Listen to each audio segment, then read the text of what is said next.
There are tons of everyday things that you've seen or experienced 1,000 times that aren't just nameless doodads, thingamajiggies, or whatchamacallits. They have actual names, weird names, goofy names, but all of them real. You guys know what a funny word is? And I bet you don't know any of them, or most of them. But now you will.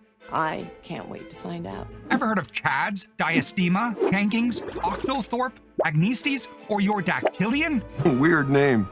Try to make the best of that.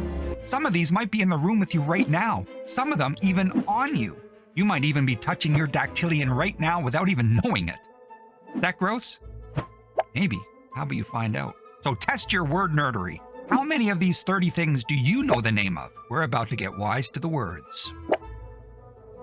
Let's start with this one. Do you have sloppy, unreadable handwriting? The kind of scribbles that a half-asleep, or frankly, fully awake doctor might jot down. I'm having a hard time reading your handwriting. Well, that has a name too. It's called Griffonage. The word comes from the French griffonnaire, which means to scrawl. It shares roots with the griffin, that mystical beast, part eagle and part lion, and apparently terrible at penmanship, because it looks like something a griffin tried to write down using its claws. One of my favorite memes about doctors. Your handwriting will drive me blind. Do you know the name of those tiny pieces of paper punched out when you use a hole punch? They have a name. They're called Chads. The word became famous during the 2000 US presidential election recount in Florida, where hanging Chads caused major confusion and delay. The term itself likely comes from an Old English dialect word meaning fragment or sliver. Chads. Not this kind of Chad, but this Chad. What about those little bits of food that you spit out while chewing, like watermelon seeds, or the shells from sunflower seeds, or fruit pulp, or those stubborn bits of popcorn that get stuck in your teeth? Those are called chankings. It's not the fanciest word, but it perfectly captures those gross, messy bits. Remember Ace Ventura? I do.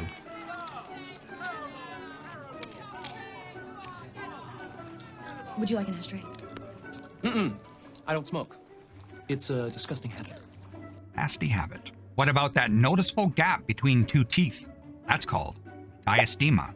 The word comes from the Greek diastema, which means interval or space, while often referring to the space between the upper front teeth can occur anywhere in the mouth, and has been seen as both a flaw and a fashion statement, depending on the era. In ancient times, some cultures considered it even a sign of beauty or luck. Madonna or David Letterman, proud owners. The diastema. What does the nutty professor have to say about it? Lipping on Reggie? It's your teeth, Reggie. I don't know whether to smile at you or kick a field goal, man. Hey, Reggie, Yeah. it's good. If this video tickled your temporal lobe, tickled your curiosity, even just a little, well, please consider subscribing to the channel and liking this video. It means a lot. I am so close to the 1,000 subscribers. I'm this close. Get me over the edge and share it with your friends. It won't cost you a penny, but it will give you the bragging rights of being a certified word nerd. No one can take that away from you. I am so close to a breakthrough that will change the course of history. But what about that all-important big toe of yours? What's its real name? It's called a hallux. The most valuable player of your foot, crucial for balance, walking, and of course, stubbing it painfully into furniture and thinking, what the hallux is going on?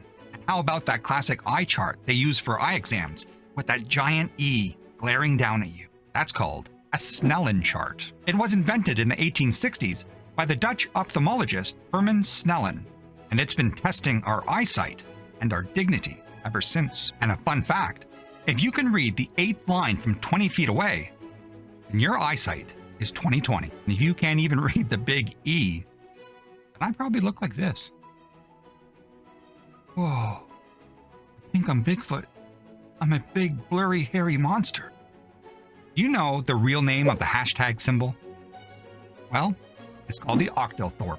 Octo refers to the 8 points of the symbol, but the Thorpe part, that's where things get weird. One story says the Bell Labs engineers in the 1960s added the Thorpe as a joke, possibly after an Olympic athlete named Jim Thorpe, or maybe it just sounded funny. Whatever its origin, Octothorpe sounds way cooler than the pound sign. And how about that curly and symbol?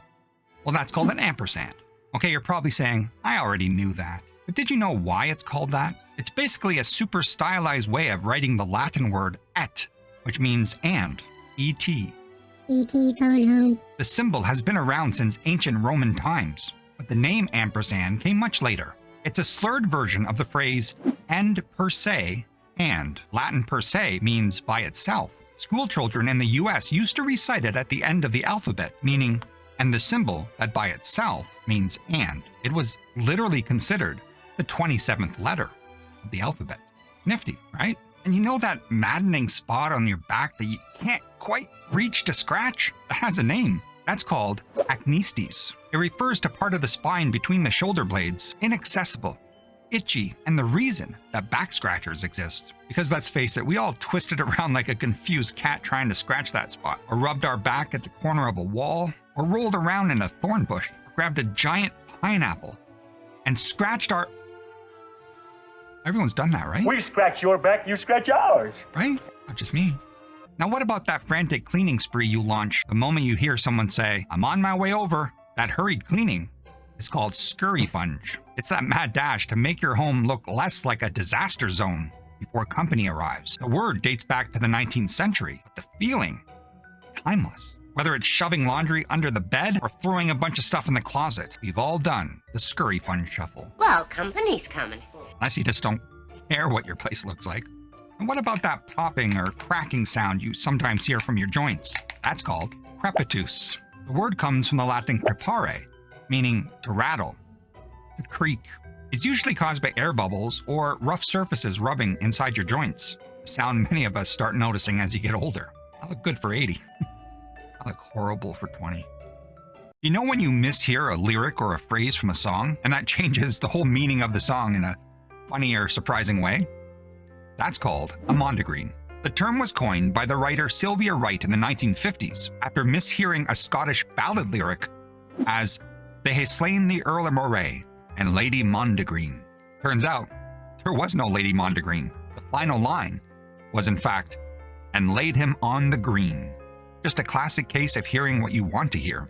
It's like singing Olive the Other Reindeer instead of All of the Other Reindeer. It's a hilarious reminder of how our brain fills in the blanks. And my own personal favorite Mondegreens that I hear on certain songs is the song Blinded by the Light. I always hear "wake up like a douche in the middle of the night." It's not right. The real words are wrapped up in a deuce. Still don't know what that means. And in Creedence Clearwater Revival's song Bad Moon Rising, I always hear "there's a baboon on the right." Some people hear "bathroom on the right." Baboon on the right. And then there's Elton John's "Hold Me Closer, Tony Danza," instead of "Hold Me Closer, Tiny Dancer."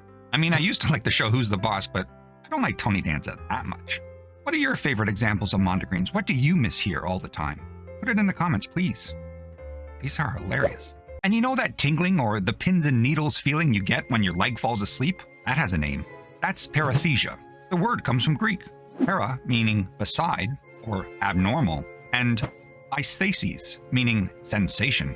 It describes those strange nerve signals you get when circulation is slowed or nerves get compressed. That prickly buzzing sensation is a sign that it's time. You better get moving. Maybe you're experiencing that right now if you're watching this video from your bathroom. Get up before it's too late. And you know that very tip of your middle finger? That has a name. It's called Dactylion.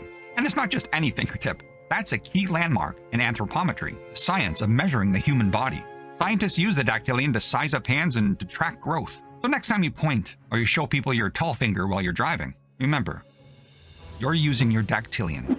What about that small, fleshy pink bump in the corner of your inner eye? That's called the caruncle of the eye. Officially called the lacrimal caruncle, it contains sweat and oil glands, and sometimes even a tiny hair or two, if you're lucky. The word comes from the Latin caruncula, a diminutive of caro, meaning flesh. So it literally means a little piece of flesh. Small, weird, itchy sometimes, and always full of eye crispiness. Oh, these ain't tears, Mama. These is eye boogers. Oh, then blow your eyes! That small loop on your belt that holds the loose end in place? That's called a keeper. Without it, that extra bit of belt at the end would just flap around awkwardly. Not the same as the loops on your pants. But this is the loop on the belt itself to hold the end. Think of it as your belt's belt. What about that awful, bloated, regret-filled feeling you get when after you've drunk or eaten too much? That's called crapulence. The word comes from the Latin crapula, which means very drunk, overindulgence. This word stinks. Sounds like it. What about those windows or blinds that are made out of angled slats that you can tilt open and close? They have a peculiar name. They're called jalousie. The name comes from the French word for jealousy, obviously, because these type of blinds allow you to see outside without being seen yourself. Historically, jalousies became popular in warmer climates, where ventilation was key, but maintaining your privacy was also very important. Who's looking in other people's windows? What about those catchy la la la or na na na sounds you hear in songs that aren't actually words, but they're kind of catchy? And also, we need some ooh la las. So like ooh la la la, ooh la la la. Those are called vocables. They don't carry a literal meaning, but pack a big punch with regards to rhythm, melody, and emotion. Vocables have been used in music across cultures for centuries, from Native American chants to modern pop rock, adding mood and feeling without actually saying anything. La la la la la la la la la la. And the human body is full of natural openings or passages. Those are called a meatus. One of the most familiar is the ear canal, formerly the external auditory canal. The word comes from the Latin meatus, meaning a passage from meare, to go or to pass. So next time you clean your ears, gently of course, just know that you are attending to one of your meatuses. Openings in the body are also called orifices. Orifices comes from the Latin orificium, made up of os meaning the mouth or an opening, and ficium, which comes from facere, to make. So an orifice is basically an opening made, a gateway for things to go in or out of your body. Don't goof around with your meatuses. That's what Grandma used to always say. And what do you call the day after tomorrow? There's a word for that. That's overmorrow. It's an Old English word that slipped out of general use centuries ago. It makes perfect sense. Why say a day after tomorrow when you can say it in one word? The overmorrow. Overmorrow pops up occasionally in medieval texts, and it reminds us how language does evolve, but it also sometimes forgets handy words. Overmorrow. Day after tomorrow. And what about your tiniest toe or your pinky finger? There's a technical word for those. They're called a minimus. The word comes straight from Latin, which means the smallest one. It's often the most overlooked digit, and sadly, one of the first to get stubbed or squished in a shoe. Don't underestimate your minimus. You know when someone always raises those petty or trivial objections to everything, often just to be difficult or nitpick? That's a cavil. The word comes from the Latin cavillare, meaning to jeer or to mock. Henry Cavill. He does his nitpick. Please don't cavil in the comments. I know I mispronounce a word or two once in a while. Sometimes I may do it on purpose. Just like the great Mozart used to do.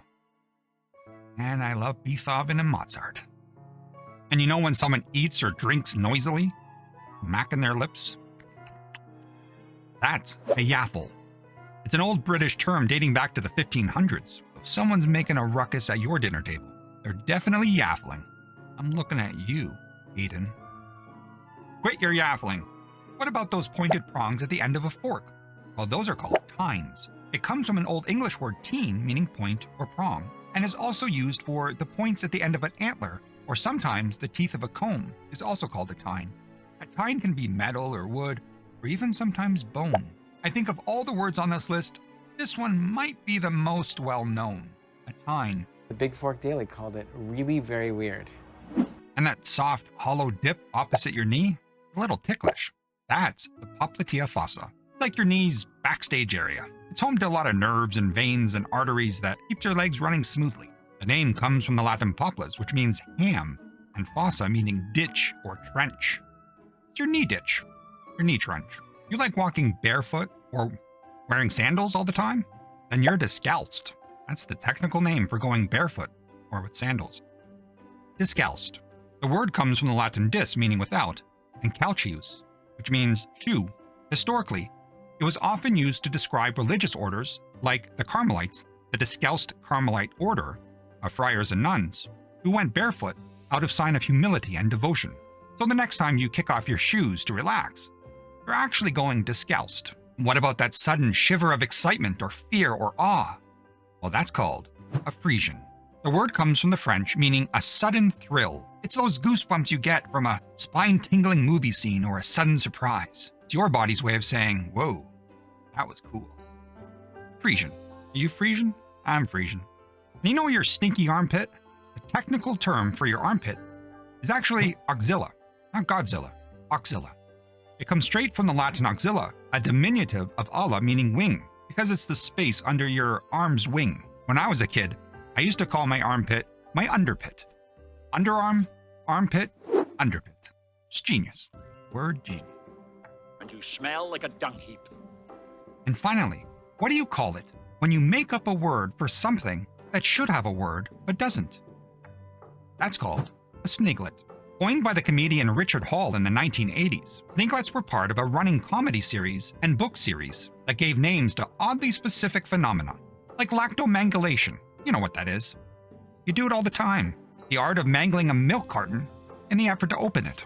Lactomangulation. It's not official in the dictionary, but it probably should be. Sniglets. That'll make a good video one.